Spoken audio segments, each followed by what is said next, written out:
ওয়াজ করে বলেন ঠিক কিনা?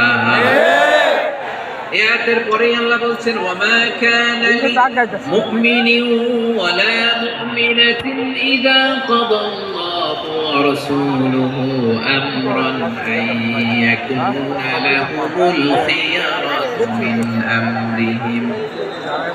আল্লাহর পক্ষ থেকে কোন বিশ্বাসী নারী পুরুষের সামনে যখন কোন বিধান আসে, কোন আইন আসে, তখন সে আইন সন্তান নাই, মানলেও হবে না মানলেও হবে, এমন কোন অপশন আছে নাকি বলেন?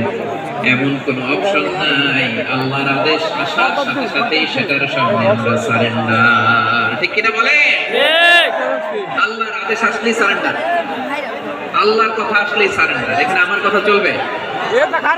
সিংহবাসী আওয়াজ করে বলেন, আল্লাহর আদেশের সামনে আমার নিজের কোনো ইচ্ছা আছে? আমার কোনো কথা আছে? যারা আল্লাহর আদেশের সামনে নিজেকে সঁপে দেয়, যারা আল্লাহর আদেশের সামনে নিজের ইচ্ছাকে বিসর্জন দেয়, যারা আল্লাহর বিধানের সামনে নিজের কথা, খায়েশ সবকিছুকে স্যাক্রিফাইস করে, তারাই হচ্ছে মুসলিম। সুবহানাল্লাহ বলেন। এজন্য আল্লাহ বলেন, আমার প্রিয় বান্দাদের প্রথম বৈশিষ্ট্য তারা হচ্ছে ইন্নাল মুসলিমিনা ওয়াল মুসলিমাতি, তারা আমার বিধানের সামনে আত্মসমর্পণ করে, আমার আইনের সামনে আত্মসমর্পণ করে, আমার কথার সামনে তারা কোনো কথা বলে না। কারণ গোটা দুনিয়ায় আকাশে কিংবা জমিনে যেখানে সব সারেন্ডার করেছে সবার সামনে। কে?